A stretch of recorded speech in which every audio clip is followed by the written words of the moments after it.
my name is Paula McGurdy and I am a visual artist based in Dublin in Ireland. And I started this podcast last year in lockdown. And really the idea was to champion other female artists within Ireland, just to hear more about their story. And I am fascinated by how people got into art, what their creative background is, a bit more about their process, all of that. I love it. I think it's really, really fascinating. And I think regardless of whether you're an artist or not, I think to find out a bit more about how people create things is a wonderful thing. So I hope you enjoy them. This series is on podcasts, so all of the main podcasts, Spotify, iTunes, all of those places. And it's also available on YouTube as well. So you can see them on my YouTube channel, Paula McGurdy. If you like it, please subscribe, please like, please share.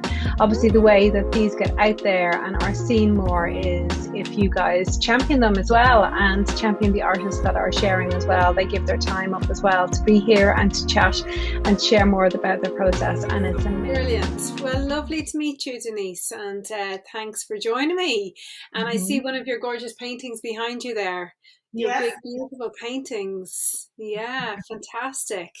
We'll get into all of that anyway. So tell us a bit about yourself. So how did it all begin and all that kind of stuff?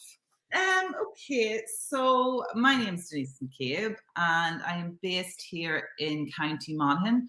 So I suppose my whole business came from me wanting my own studio space and gallery. And I opened this studio and gallery in 2016. And since then, my work has been collected slowly but surely by collectors throughout the country and internationally.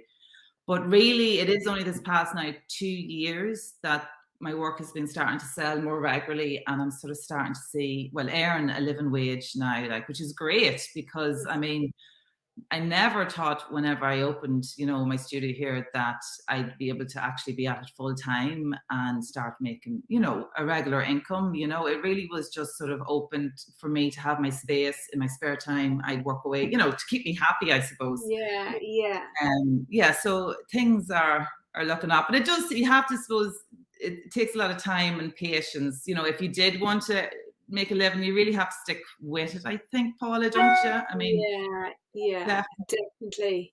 I think overnight. It doesn't happen overnight, and there's a lot of. I'm sure you've been the same. Well, with myself, Denise. Anyway, there's been times where I thought that's it. I'll jack it in. I'll give up. But it's that perseverance, and I think you have to be quite determined as an artist to want to make it succeed for you, to keep on pushing into it and to make it succeed. So that's brilliant to hear that things are going so well for you. Yeah, I mean, I feel so grateful, definitely. But I think as well, the reason why things are changing now is social media, Paula. I mean, you don't need to rely on anybody else to get your work out there anymore. Yeah, exactly. I mean, it's great to be represented by a gallery, but at the end of the day, it's not the be and it's not I suppose it's not the end of your story if you're not represented. So I think people, I suppose they can exhibit the work in a gallery or even in your own living room. You just sort of need to get your work out there. Exactly. So, and the art world is changing so much, isn't it? Like these last few years, it's really changed. I mean, obviously, yes, as you said, with social media, obviously Instagram is an amazing platform for our artists, and how much it's changed that you don't need to rely on a gallery to get yourself seen and noticed. There's so much, there's so many other ways that you can do that, which is fantastic. So yeah. So I guess I'm curious to know about how you got started. Did you go to art college? Are you self-taught? I went to Dunleary Art Technology and Design College when did I start? Well, I graduated in 2009. So I was the first year that completed the Visual Arts Practice Bachelor of Arts degree. Okay. So I graduated in 2009, and then after that, I mean, I was working part-time in other jobs and doing my art on the side, but my main sort of goal was to save up and have a space, you know, a studio space. And then eventually in 2016, I got that. But yeah, I mean, I wasn't, you know, throughout them years, I was like doing a few bits in a few months, but then I was taking a break because I didn't have a proper space, you know, I was sort of doing work in like a small room where I live. But yeah, once I got the studio, I was at, you know, most days, like, because I have 2 young kids at the moment, but which is challenging. It's hard. Yeah, it's hard to get into the studio sometimes, but that will change as I suppose as they get older. Yeah, exactly. And I see your pictures at the back there. So you work quite large then, Denise, on large. It's paper, is it? That's Fabriano paper. Yes. So yeah. Do you buy big rolls of it then? Big rolls. Yes, I love it. Yeah, I used to have to get it imported from England, but Evans now in Capel Street do it, which is great. Brilliant. Yeah. So it's me a lot of money on shipping. But yeah, no, I work quite large. Like I wouldn't usually work in sketchbooks or anything like that because my research work would be done on a large scale. Sure. So I would experiment a lot with large pieces of paper on the ground, using ink and just seeing what works for me visually. Sure. But I suppose my practice came from having an interest in contemporary drawing. So let me think. So like drawing would be my main activity and principal medium for my work. And I suppose what can be defined as drawing is constantly changing and open to interpretation. But while the work of, let me think, while the attention to line and the work of an artist's hand does remain important to the definition of drawing, I think artists now are pushing the idea across all media. Yeah. So I came up with this experimental procedure. So in contrast to pencil on paper techniques, I created drawing these pieces independent of my own hands. So I started to use my breath to move the ink. So each line in this work is created by one single breath. So in a sense, I'm sort of using my breath as a medium to record life, nearly as such. But yeah, so the final pieces, they are very transparent. I mean, if you're up close to them, you can see the structure is the process and that's laid bare. Then I suppose this is a more complex piece behind me, but then I do a lot of minimal and the more simpler pieces. And in them pieces, let me think, it's the smallest details that matter the most, Paula. So like, so say the thickness of a line, how it was drawn, the intensity of the color, what happens when one line meets another line, what happens when the color reaches the edge of the paper, and so it is very abstract, so it doesn't really refer to anything in the real world, but is very intuitive. And you work, it's quite linear as well, Denise, isn't it? Like I can see there's a few like lines you do different. Do you wait for the paint to dry and then begin again, or? So what I would do, Paul, is once I have my piece measured and cut, I sort of sit back for a while. So it'd be on the ground here in the studio. I wouldn't be working up on top of the wall. So I would start by actually drawing straight lines on the pieces of paper. So these lines would work as a rough guide to where I want to place my dots of ink, say. So once the lines are drawn, I will start to place dots of ink one by one, side by side. And when this is done, I'm actually down on top of the paper, either on my knees or lying on my side, and I will start to blow the ink from each dot until my breath runs out. So that's where the lines are coming from there. Yeah. So yeah, so they are. So there is a sort of controlled chance. So it is like some structure to them, like beautiful. But I mean, it can be created very quickly, or it could take a few days. Like that piece there would have taken a few days. Yeah, as you said, I have to wait until some ink is dry to start again, and then you repeat the process over and over again. So you sort of get into meditation. It's nearly, it's a great way to sort of block out everything else for your mind and it's just a I can process. imagine, yeah. And do you would you have music on in the background, or do you listen to everything, or is it just quiet? Kind of, is the breath instilled in it? Like you talk about a meditative process. Is that part of it then as well? Part of the process of the work as well? Or yeah. I mean, you're very aware then of your breath when you're piece, but no, like sometimes I could have music on, and other times the studio could be no music on, and then other times I could have maybe Joe Simone or Roz with me, and it's a bit the girls. But listen, I try not to have them here, because it is, you do sort of need the focus, to be on your own. But yeah, no, it just depends, I suppose, Paula, what mood I'm in, I get you. I know some artists, and I've never achieved this, but some artists would have their children in the studio painting with them. And I don't know if that's just for a photograph for Instagram, but that was something that never really worked for me. Yeah, I remember one day, Paula, oh my God, Joe Simone, now she's 3 now, but it was when she was 2, and I had a piece sold. Oh. And it was only sold that week, but I was packing up another piece, but the piece that was sold was up on the wall behind me. So I was just packing away, and like turned around, and she was standing, and she had drawn all over it. My goodness. And I was like, no! And she sort of got a fright, and then I was like, oh God, don't scare her. And I was like, no, it's okay, it's okay. You're not allowed to draw. Yes, so like the piece, but I contacted the lady. Things like that don't bother me, visually. I would still think the piece looks well, but when someone has bought something that it looks. Yeah, I know. You weren't able to screenshot it and say it's now a collaboration with my daughter. She took the piece, so she did in the end. So really? Oh my goodness. That much. She said she take. Now I couldn't get the pen marks out, no, but she was still happy to take it, which was great. Oh wow, you were very lucky there, weren't you? Fantastic. I guess it adds a little bit of something extra to the painting, definitely, doesn't it? Yeah. I love that you were saying about contemporary drawing as well. So I did a drawing degree. It was contemporary drawing, really. Wow. And yeah.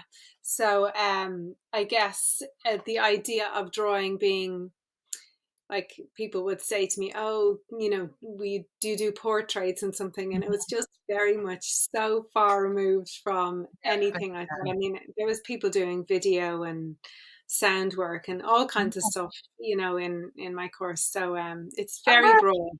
Where was that course, Paula? It was in London, so it was in University of the Arts in London. Okay. There's not, I think it's the only drawing degree in the UK. There's not one in Ireland anyway, but I guess it's very broad. And I mean, the base for all art really is the drawing process, isn't it? It all stems from that, doesn't it, really? So and I love the fact that it was so broad, but yeah. And I suppose as well, the thing with drawing is, I mean, a lot of the characteristics in modern contemporary art has always been present in drawing, years and years and years ago. I mean, I suppose, that unfinishedness, even if that's even a word, and, the spontaneity, and even the use of negative space and all that, it's always been present, them characteristics. But yeah, no, that's amazing. I would love to have did a course like that. Sounds amazing. Yeah, it was great. It was really good. It probably wasn't, when you go onto a course and it's not really what you think, it was. And I guess my idea of drawing beginning, like many people going to art college, your idea of what art college is and the reality of what it actually is often very different. But I was really, really happy that I ended up being on that course, because it was very eye-opening, I think, in terms of practice and process and stuff like that, which is brilliant. Yeah, very good. I mean, I suppose that college is great, for helping you think, I suppose, like an artist, and helping you think critically and all that. Like, I never really would have thought that way until I went to college. Yeah, absolutely. definitely opens your mind big time. I know, yeah. So did you, after Dún Laoghaire, then did you do any other courses? Then did you go on to do a master's? Or because I know lots of artists do. I toyed with the idea for quite a few years, and then I just decided. Yeah, no, I'm the same, and I would love to do a master's, but I think I probably would wait now until the girls are a wee bit older. Sure. Yeah. No, I would. It is something that I'm the same, like, would always sort of end up thinking about, but no, not at the moment. Not at the moment. Yeah. It's intense at the moment, shall we say? And things are going well, I guess, as well. So it's great. Yeah. Yeah. So I just go with the flow at the moment, and then see where. Mm-hmm. So what would your everyday environment look like then, Denise? Would you be in the studio every day? How would you start? I suppose a studio practice I'm in 2 days a week.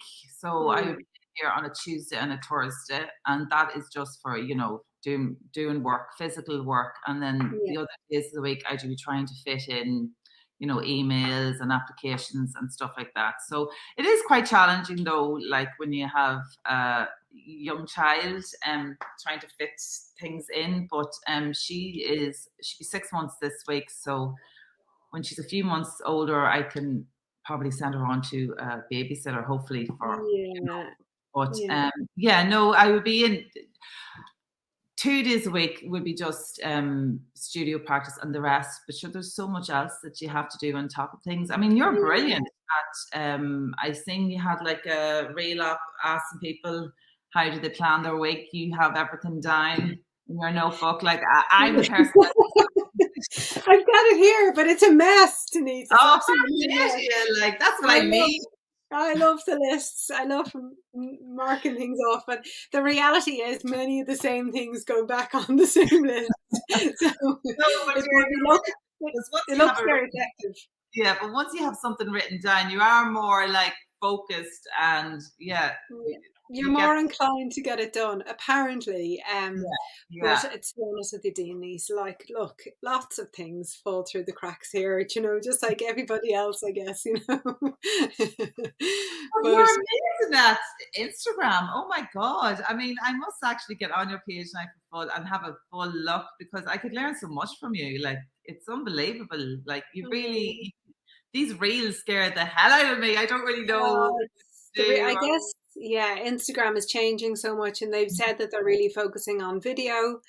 And look, I'm not about to start singing and dancing in videos. That's just obviously not my niche. But never seen it.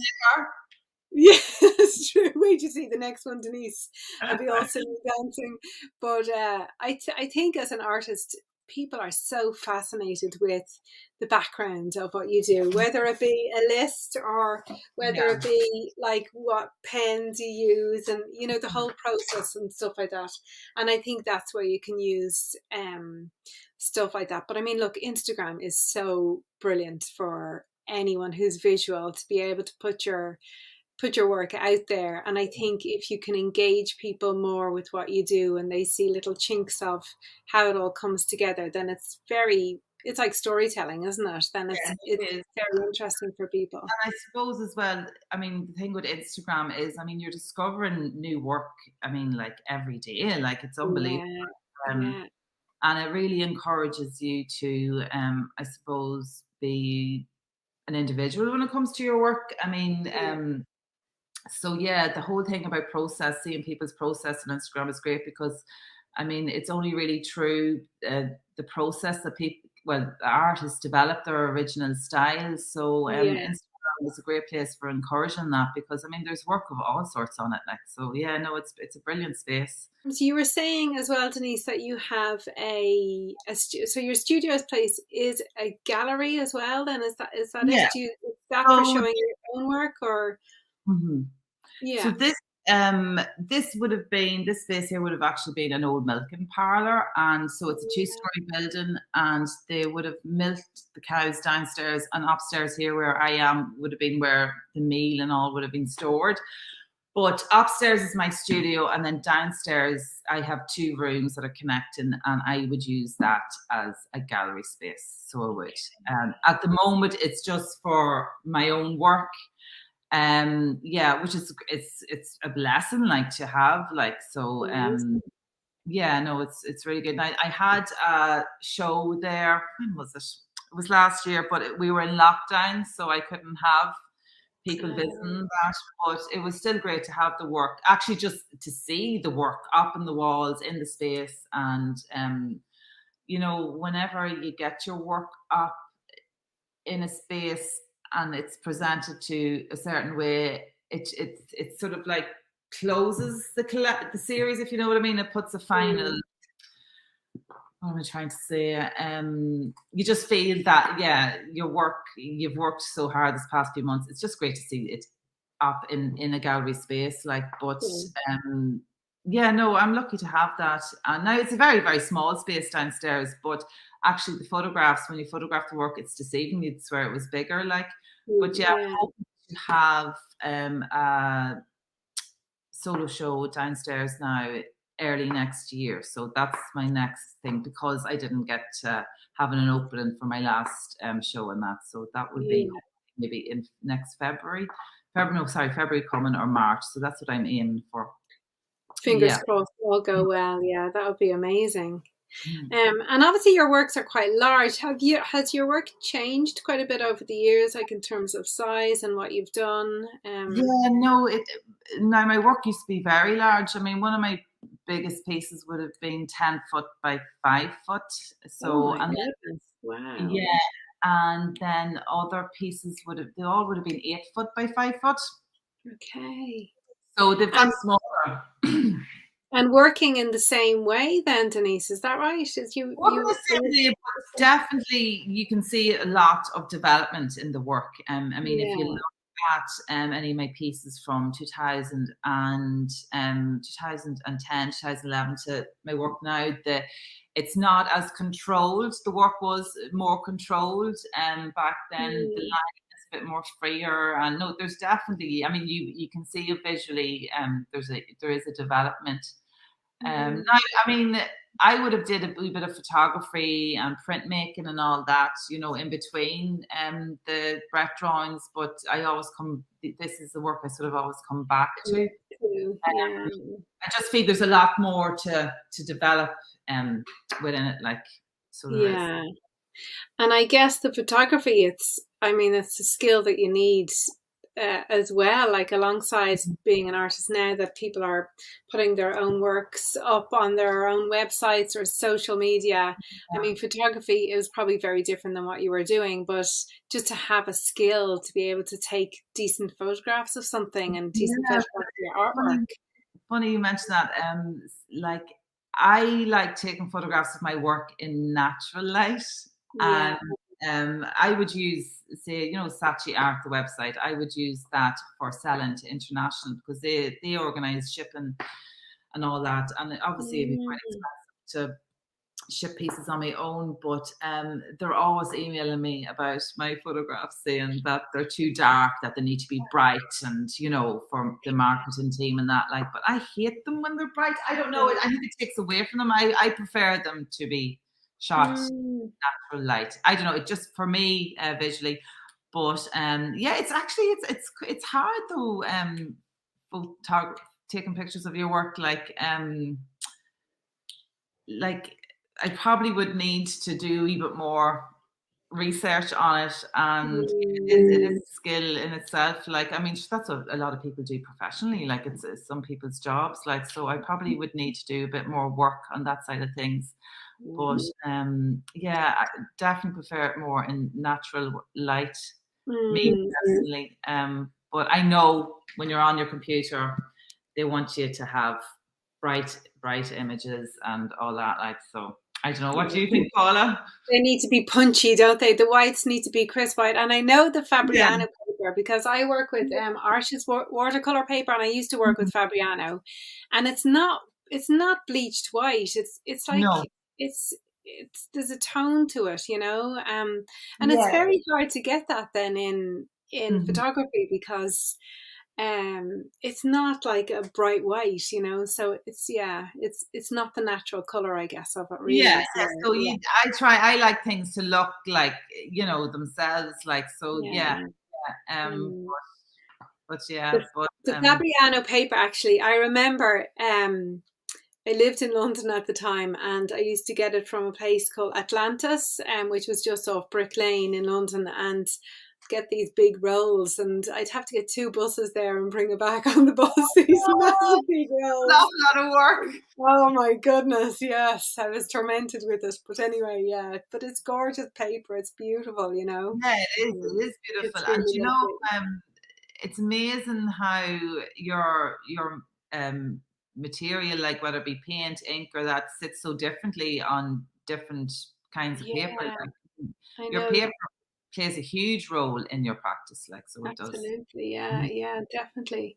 Even I use quite a lot of watercolor paper, but I like to use the hot press one, and I know lots of people like the dimpled effect on the watercolor, but I like the smooth. I like it smooth, and it has the paint just sits very, very differently on it, you know, and how it merges and how it interacts with other medium then as well is very, very different. So yeah, I actually used to use the hot press paper years ago, and now I'm using the cold press paper.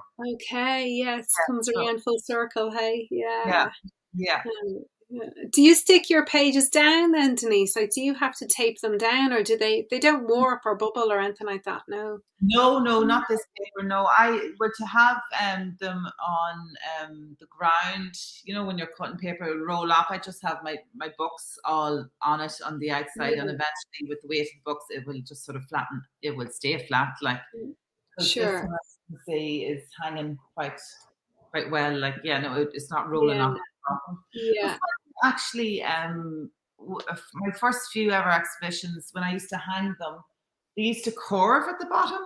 And it was a nice effect. Yeah. It was nice visually to look at. So it was.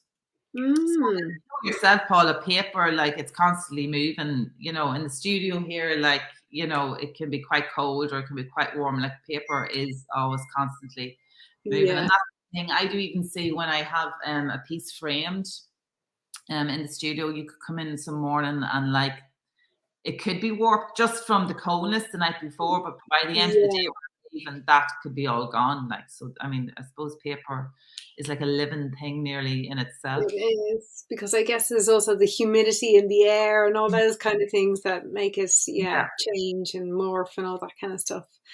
Tell me a bit about Sachi Art. So you're with Sachi Art, and is that where you feel like you saw the growth then, Denise, in your like work over the last couple of years? Has that been a good choice for you, I guess, in terms of having your Sachi Art? Okay, so I would have uploaded a few pieces to Sachi Art a long time ago, and uploaded it and never really thought anything about it, like, just left it there.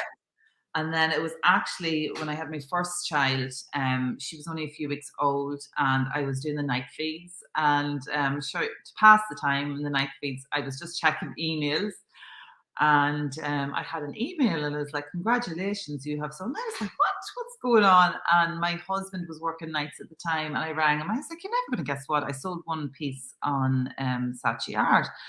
And he was like, "Oh, that's brilliant." And I was like, "How the hell am I going to ship the piece?" And all these questions started, you know. And he was like, "Denise, seriously, cop on, like, we'll figure it out."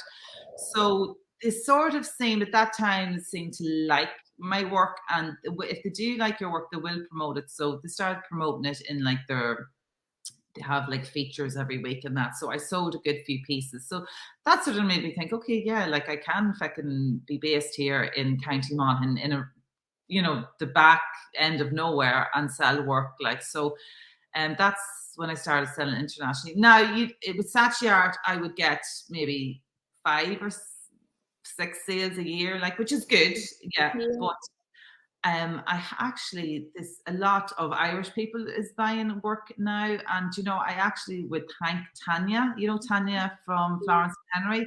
Yes, and actually, I think that's how I came across your work, Denise. So I'm so grateful to Tanya. I mean, like, I followed her page because I just think her house is absolutely amazing. I mean, she has such an eye for design. She does. Tanya's wonderful. Yeah. Oh God. And so she ended up following me back, And just one day she was like, oh my God, I love your work, I have to buy a piece. And she ended up buying a piece. And then sure, of course, she shared it. So when she shared images of my work, definitely a lot of more Irish people. So like that opened a big door for me in Ireland. Like, so since then, definitely have been selling a lot more to Irish collectors, which is great. That's incredible. That's amazing. Like so great. Like people like that, like they do have a huge influence. Absolutely, they do. Yeah. And yeah, I know Tanya. Tanya's wonderful. I love her. And she's very generous with what she shares, I guess, as well. And it does have an enormous impact, doesn't it, in terms of how that has a knock-on effect, you know? The thing is as well, like, you know, if you're spending time creating your home and that, and you're buying pieces and stuff for your home, like you can be selfish and you might want other people to, you know, have not the same thing, but a similar piece in your home, like nearly, you know, people can be like, oh, well, I don't want you to have, you know, but like, the fact that she shared it, like, was brilliant, like, because, because like it's hard to get your work out there. It is hard, like, so sort of opened my work to. And I guess also when people see it in situ, then like they see it in in a space, like in a house, in a home, and they go, oh, I can see how that would work. Because I think sometimes if you can't visualize where the work could be or how it would look, it's very hard to buy things then online and go, I'm not really too sure how that's going to work in that space. And some people be able to visualize it, but I know some people find that really, really tricky, you know. So if you've seen it somewhere and it's been almost shown like as in, this is our home and this is how this piece looks and works in our home, and then other people can relate to that in some way, you know. So it like definitely people find it hard to visualize it, especially my work, because it's not, I wouldn't think my work's not really commercial, Paula, if you know what I mean. Like, I don't think it is commercial. So I think people find it hard to picture it in their home. So yeah, once it's framed and that, it definitely plants a seed, and they sort of think, God, it looks well. Hopefully they think it looks well. Listen, my work's not going to be everybody's cup of tea. I think you either like it or you don't. And that's everybody's work, isn't it? You know, it's just, you just can't, it's a case of you just can't please everybody, and you just have certain people who are drawn to your work for one reason or another. But I would say your work is commercial. I mean, it's obviously very, very abstract, but I would say it definitely is. I mean, I think it depends on what you mean by commercial. It's, you know.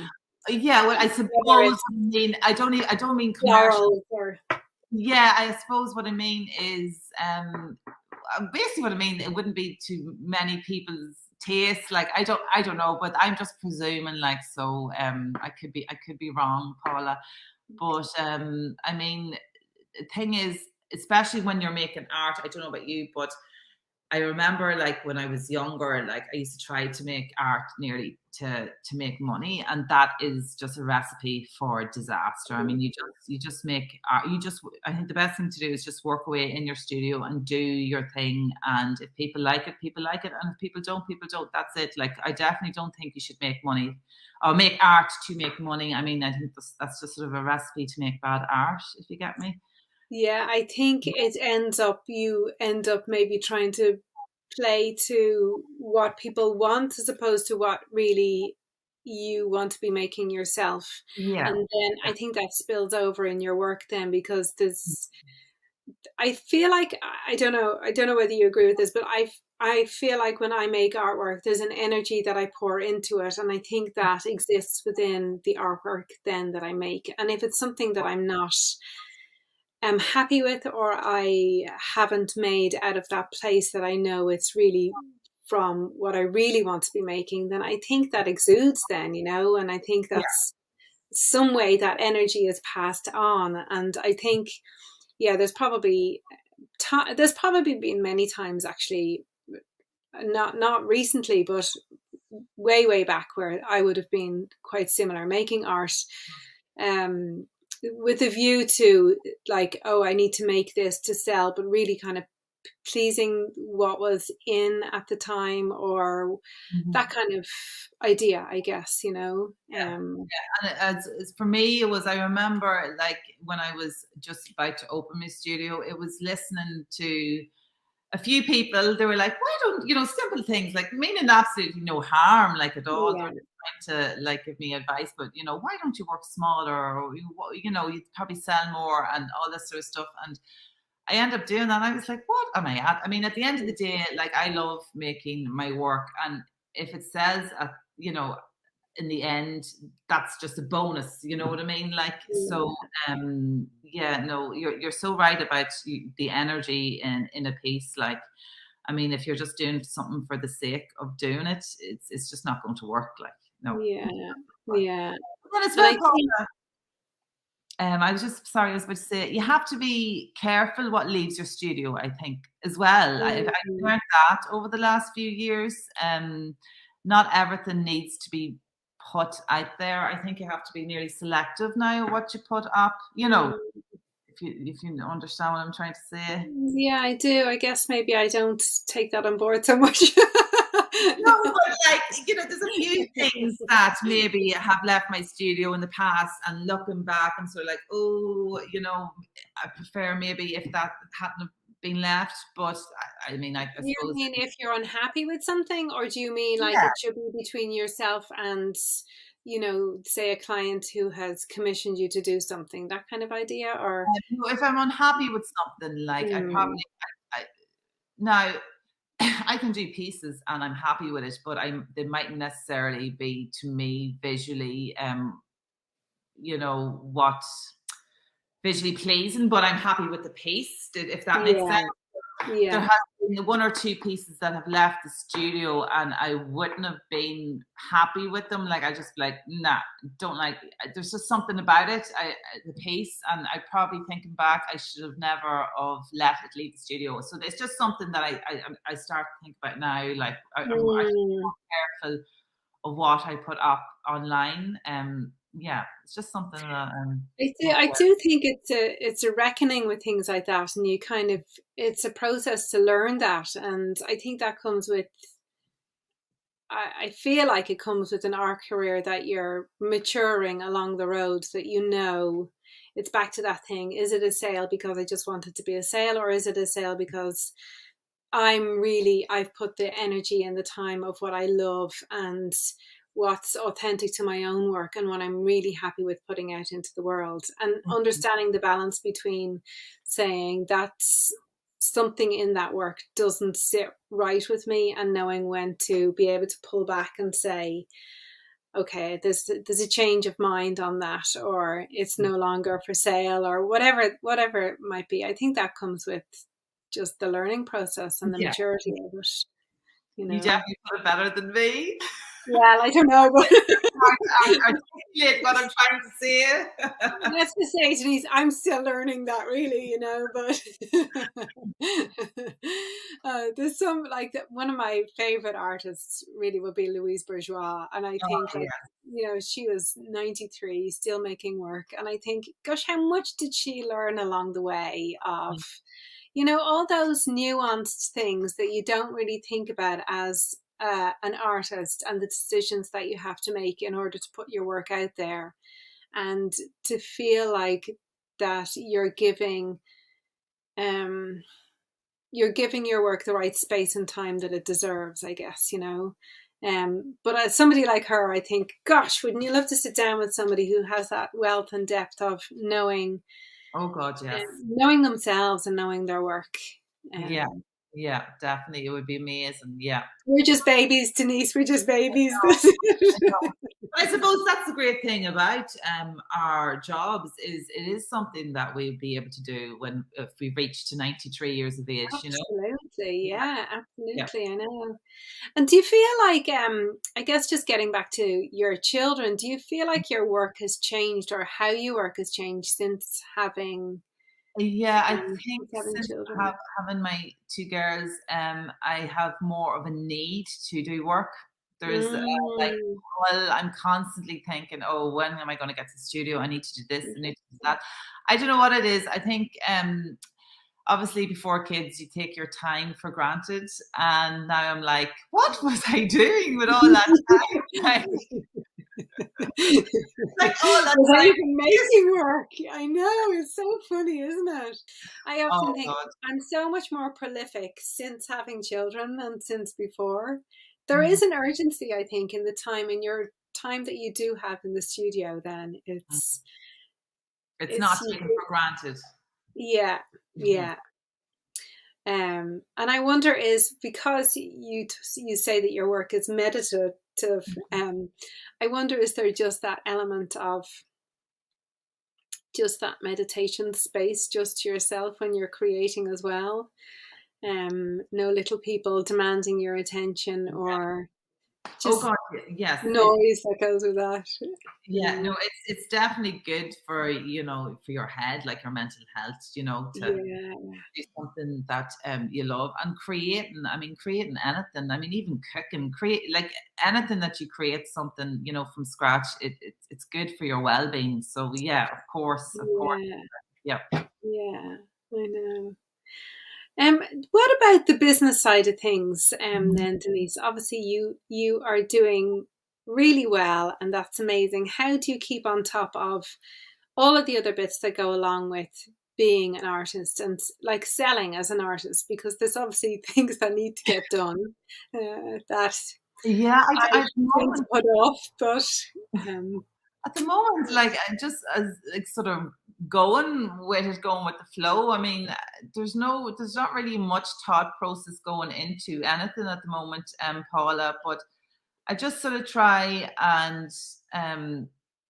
get work done, and when it's done, I just get it up online. I mean, that's mainly it. The business side of things, I mean, I am sort of all over the place at the moment, but you know, when my kids get older, hopefully that will change. But business, yeah, I mean, I don't really know what to say, Paula, on the business side of things. I just sort of go with the flow. Like there's no really structure to what I do. Like, just hope for the best. Wing it like the rest of us, Denise. I mean, really, you know, I think all of that's not taught in college, you know. So I think it's a case of figuring out what works for you, like in terms of the systems and all that kind of stuff as well, you know. So yeah.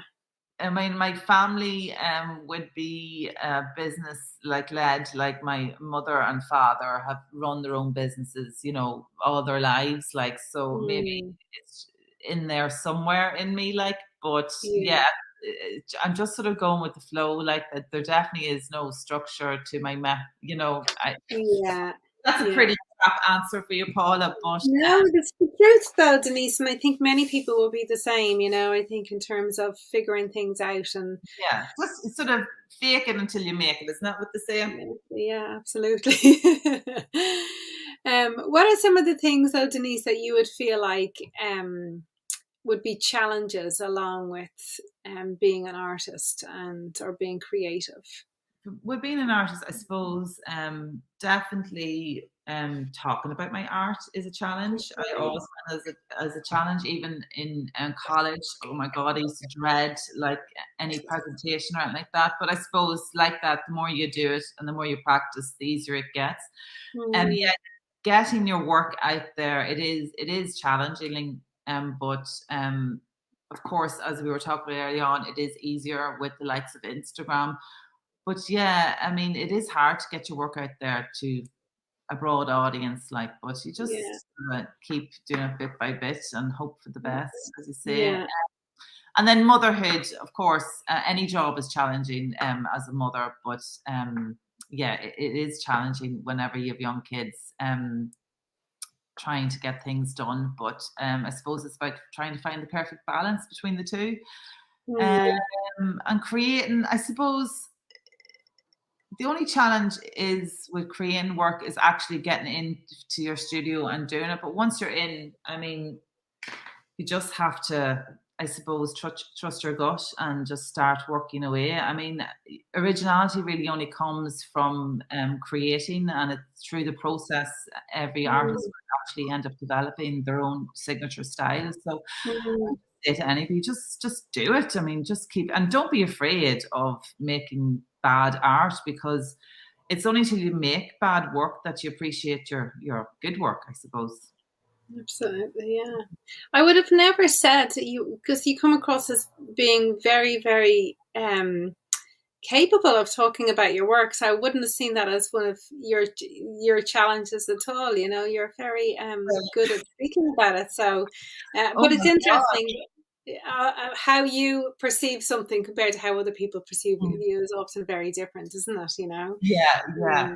Yeah, no, that's great to hear, Paula, because like I would say that I was really bad at talking about my work. I suppose it's listen, I suppose you nearly, the way sometimes people find it hard to talk about their feelings. Like, it's sort of like, it's your work, so it's sometimes it's hard to talk about. And I suppose sometimes it can be easier talking about other people's work than your own. And it also, I think it also is dependent on who you're talking to. I often feel like if you're talking to about your work to somebody and you just see the kind of glazed eye, coming over, it's like I lose my enthusiasm then, I just forget about it. I would get that glazed look a lot. When I mentioned the breath, you're like, what? It's probably and then there's some people that are so interested, like, and are hanging off your every word, like, which is great. Yeah, I know. Well, you're very eloquent in how you speak about your work. So, and what about in terms of inspiration? Like, do you look to anything for inspiration, either for your work or for just day to day? If you're feeling like you're having a rush or something like that, and you need to kind of move along or get back into the rhythm of things. Right. Well, first of all, what inspires me would be actually being in the studio on my own working. So that's where work comes from work, and that's what inspires me. But if I am feeling like I'm stuck in a rut, what I would do is I would just leave the studio. And I could leave the studio for a week, 2 weeks, 3 weeks.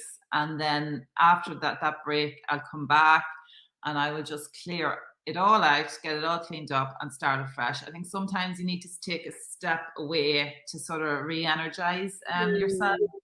But definitely I don't like when the place is, feeling like it's coming in on me. So a good clear out of the studio and getting everything just out of the way, just to start fresh. That's what I would do now if I was stuck in a rut.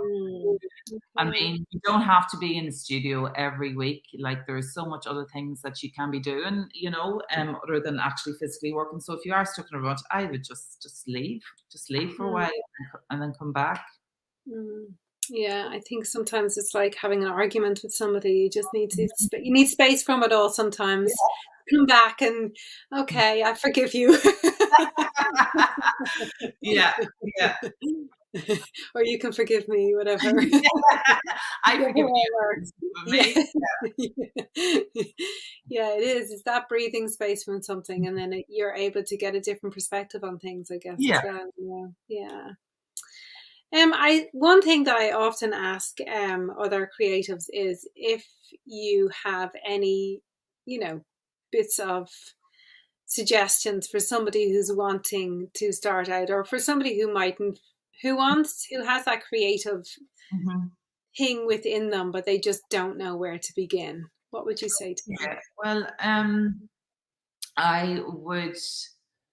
Okay. So I would say that you need to allow yourself the space and freedom to experiment with different mediums and different subject matters, and as much as possible, because it's only really through all that experimentation that you will find your own originality. So I think that's important. I mean, originality, I suppose it's a thing that originality is a thing that people want in their work. Nobody wants their work to sort of look exactly like anybody else. it definitely is only through the process that you would find that. So I think that's important for every artist. And as well, what I was saying earlier on about representation, don't get fixed up on being represented by a gallery. Like, just try and get your work out there, and whether it be in your living room or in a gallery, like, but just work away and just get it out there. I mean, don't try not to rely on other people to do that for you. I mean, you can do a lot of things for yourself nowadays. So that's sort of the main advice, if that's any advice. But yeah, no, that's brilliant. Yeah. That's great. I think there's lots of people out there. I think there's never been a better time to be a creative and see that actually it can be a fulfilling career as well, you know. And yeah, there's lots of people. I don't know about you, Denise, but I often get asked from people like just how to begin, where do I start? I'd love to be able to do this full time, and it's one of those questions that I think each artist is able to bring a little element of something themselves that has either worked for themselves or. I think me as well, Paula. I mean, it took me years to be full time. Like I was working in other jobs, and if you just, you know, in your extra time, just work away. I mean, if you're interested in something and you love something, you'll do that naturally anyway. Yeah. And just, I suppose, don't be putting so much pressure on yourself as well to be like a full time. Just sort of take it bit by bit and step by step, and and see where it takes you. Like, I mean, I never I never originally opened this place up to be at it full time. Like, it was for my own self, like a place for me to create work. Like, but yeah, what advice would you give me, Paula? Because I don't think you need any advice, Denise. I think you're doing fantastically. Oh, no, I love advice from you because it's I don't know. I think there's a couple of things you said. Like, I think you're dead right about representation with the gallery. I think it's not needed nowadays. It's brilliant if it happens, but I think a lot of artists get very fixated on that's the golden thing. That's what'll mean that I'm successful, and I don't necessarily think that's the case. I think you can sell your art by yourself and have a thriving career without having a gallery on board. And it's brilliant if you get a gallery and you've got a really good relationship with them, but it doesn't always work that way, I guess, you know. And I guess my advice really is down to social media. It doesn't have to be Instagram, but I think put yourself out there. LinkedIn can work really well as well. I know artists who also are quite active on Pinterest and Facebook. I think you can only choose one thing and maybe one and a half, but I think it's almost full time in itself to be, you know, on it and doing that you don't want to try and do it. You can't do it all. You just can't do it all, because then it takes away from the making as well, you know. But I think you're dead right about the gallery representation. And I think, like, even earlier on, you were saying about applying for things. I think apply for lots of different things as well to get more seen. So the more visibility that you can get as well, you know, which is amazing. But so I actually, at the end of the month, do you know the KFS down in County Kerry, KFS Festival? So I'm down there exhibiting work. So now it'll be my first time down there, like, but the likes of them festivals are great. That's brilliant. Yeah, for meeting other artists and I suppose meeting just people. Like, I think the whole idea behind it is that you'll actually be there beside your work. So if you're coming to view the work, you'll actually physically be able to talk to the artist and that. So yeah, things like that are great. Like, so they are. And have you done anything like that before then, Denise? Like, yeah, I mean, because my work is so large, I don't really apply to that much exhibitions, but it's a festival that I've been following online this past few years. So I was like, me and my husband and the kids never got away for a holiday during the summer. So we were like, oh my God, okay, we'll apply for this. And if I get approved, sure, we'll go down for the few days. But no, I think like things like that are brilliant. But I do find them a wee bit challenging whenever my work is so large. but down in 2 separate cars, you see. So I'll have to go down with the kids, and Kevin will have to go down in his van with the artwork and that. So, but definitely. And it's all framed as well. I guess you have to be really careful with the frames and stuff like that then, as well as the wrapping. The work I'm actually exhibiting at this won't be framed, so there'll be. Oh, that's good. Yeah. But yeah, like, I mean, I had a show in the last show I had in Dublin. All the work was framed, and I was actually in a horse box from County Monaghan up to Dublin, and I was standing in the back of the horse box. Oh my goodness, were you? That's dedication for you, Denise. That's you and your love for your artwork.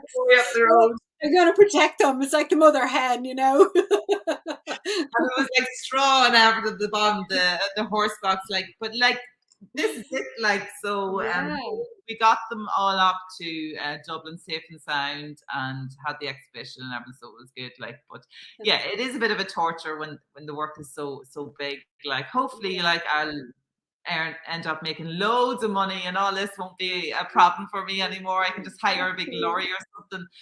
But yeah. Fantastic. So I guess on that note then, Denise, tell us, that's what you've got next in the pipelines. Do you have anything else coming up, or is that your big thing that you're working towards, I guess, at the moment? Well, no, just I'll be working towards now a new collection, and hopefully we'll be putting that here downstairs in the gallery in early next year. So that's just the next step. Brilliant. And see where that takes me, Paula. Fantastic. Well, I wish you all the best with it, with the festival and with the show coming up. I'll keep an eye out for that, definitely. And it's in Monaghan, is that right? So it'll be in the studio in Monaghan. Yeah. Brilliant. Denise, where can people find you? So Instagram and Facebook, but Instagram's great. I would post more regularly on Instagram, and it's great for people to be able to talk to me directly. Just send me a private message and I'll get back to you. Yeah, sure. And what's your handle on Instagram? What's that? Oh, what is it? Jeez, I'm daft. I should know that. Put you on the spot there, Denise. Yeah, so it's Denise_McCabe. Yeah. Okay, Denise_McCabe. Well, what I'll do is I'll link them all below so people can see, and I'll put your Sachi as well. You're with Sachi. Thank you so much. I'll put that down below for people to have a look as well. And Denise, thank you so much for coming on today, and I loved hearing more about your artworks and a bit about your story as well, and it's been lovely to chat to you. Paula, thanks a million. I'm sort of relieved now that's over. I'm sort of thinking the waiting, once you get talking and that, it's fine, but it's the waiting before before something like this, you do be a wee bit nervous. But yeah, nerves are good. Your nerves show that you care. So if you are nervous, and I think things like this is you're not quite sure what's. I go a bit off sometimes in my questions as well, and I know I send a few questions out to artists as well beforehand, but I do say it's a movable feast, in terms of what comes up. But I hope it wasn't too grueling anyway. No. Anyway, listen, Denise, lovely to talk to you. Take care, and we'll keep in touch. Will do. I'll be watching your reels on Facebook, on Instagram. See which one comes up next. Yeah. Okay. Take care, Denise. Bye. Bye.